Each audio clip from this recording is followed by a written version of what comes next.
Hello friends and welcome to Sleepy classes.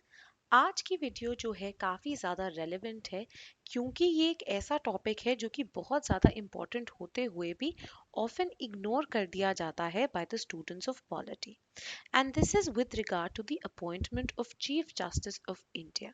ठीक है कि जो चीफ जस्टिस हैं वो किस तरह से अपॉइंट किए जाते हैं, जो नए चीफ जस्टिस होते हैं क्या प्रोसीजर्स हैं एंड क्या प्रोसेसेस हैं, क्या इसके अंदर कॉन्स्टिट्यूशन की कोई से है, एंड अगर कॉन्स्टिट्यूशन की नहीं तो किस प्रोसीजर के थ्रू जो है ये अपॉइंटमेंट की जाती है। तो चलिए बढ़ते हैं वेरी क्विकली। अब जैसे कि आपको पता होगा जो सीनियर मोस्ट जज है सुप्रीम कोर्ट के, that is N V Ramana, उनको अपॉइंट कर लिया गया है as the next chief justice of India. जब जो हमारे अभी सर्विंग चीफ जस्टिस हैं एस ए बोबडे, उनका टर्म खत्म होगा अप्रैल 23rd को।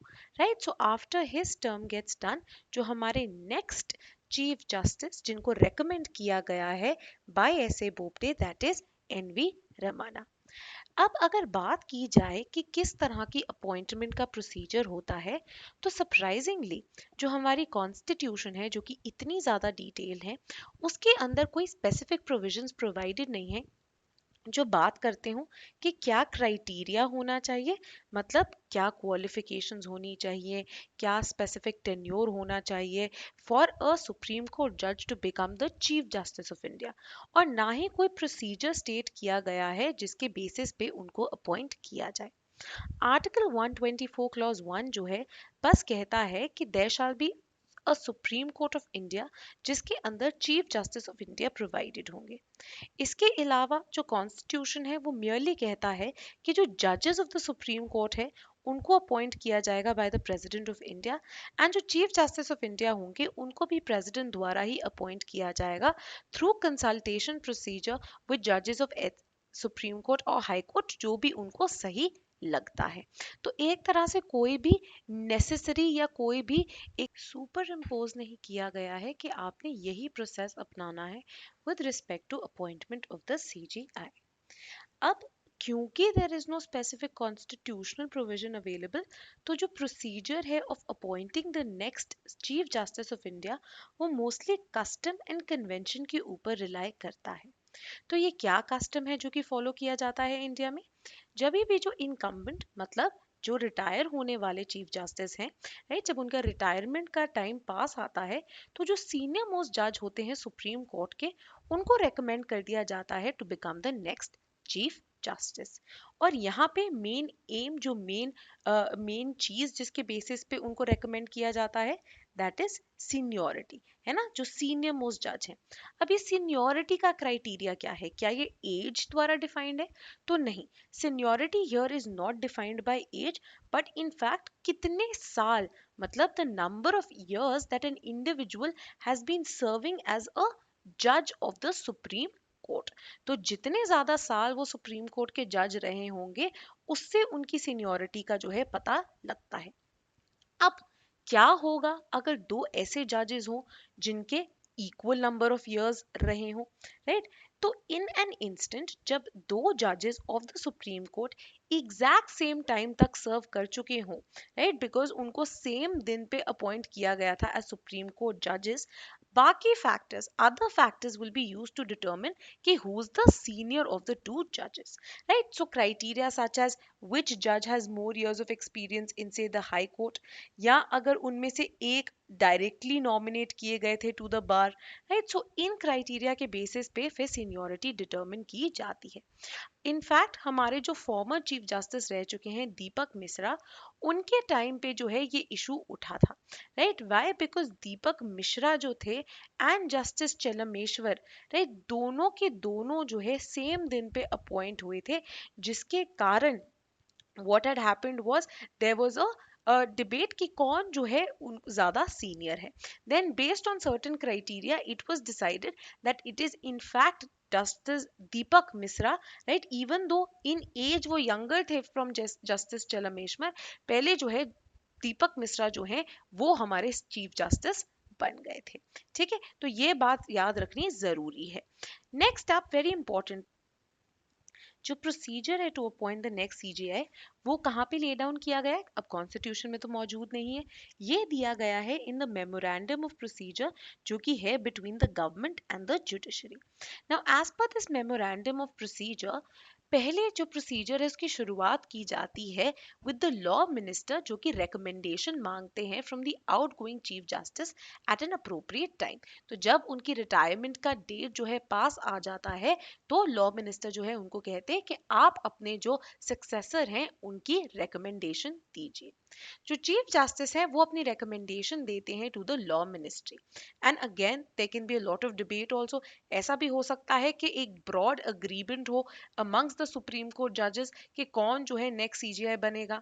However there can also be debates and during such debates CJI किसको कंसल्ट करते हैं? ये कंसल्ट करते हैं कोलिजियम को। कोलिजियम कौन सा है? 4 सीनियर मोस्ट जजेस जो हैं ऑफ द सुप्रीम कोर्ट उनके साथ जो है कंसल्टेशन होती है and then as per that consultation recommend किया जाता है नेक्स्ट चीफ जस्टिस का नाम। ये जो कोलिजियम के साथ रिकमेंडेशन थी वो डिसाइड की गई थी इन द वेरी इंपॉर्टेंट 3 जजेस केस जहां पे इस कंसल्टेशन विद द कोलिजियम को जो है वो फिट बिठाया गया।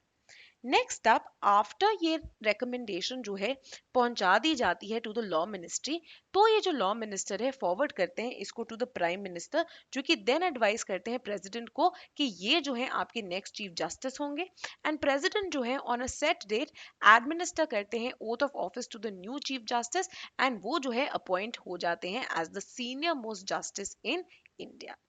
Now very importantly with regard to the recommendation जो कि दी जाती है to the government by the incumbent मतलब द आउटगोइंग चीफ जस्टिस, जो गवर्नमेंट है वेरी इंपॉर्टेंटली इस रिकमेंडेशन जो है उसको वापस नहीं भेज सकती।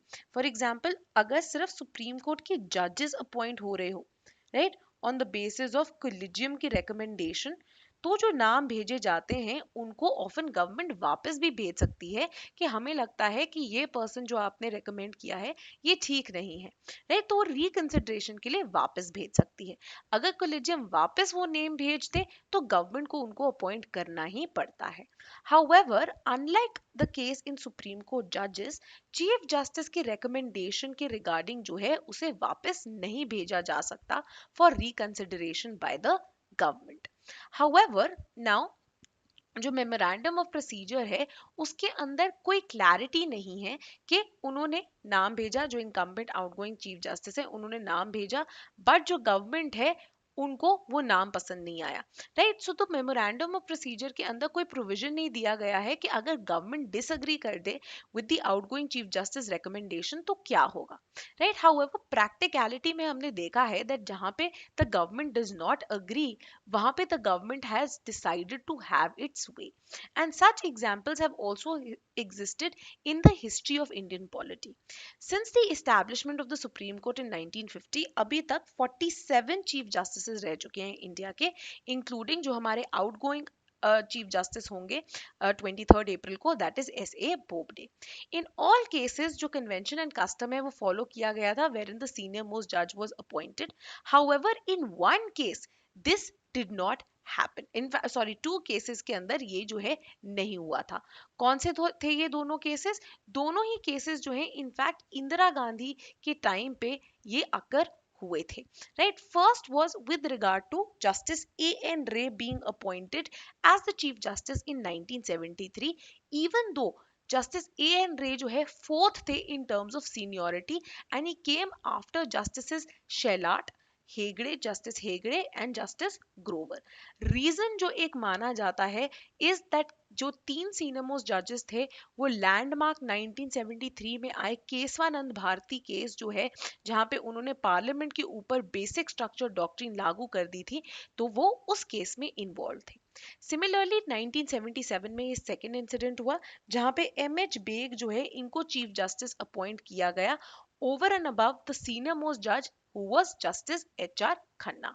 और इसका रीजन माना जाता था कि जस्टिस खन्ना जो है उनकी माइनॉरिटी जजमेंट आई थी in the very very controversial ADM Jabalpur case. ठीक है तो एडीएम जबलपुर केस जो है बहुत ही इंपॉर्टेंट था and it is seen as a blot in fact on the on the history of judiciary in India. अब आपने मेरे को कमेंट्स के अंदर वेरी इंपॉर्टेंटली दो चीजें बतानी है।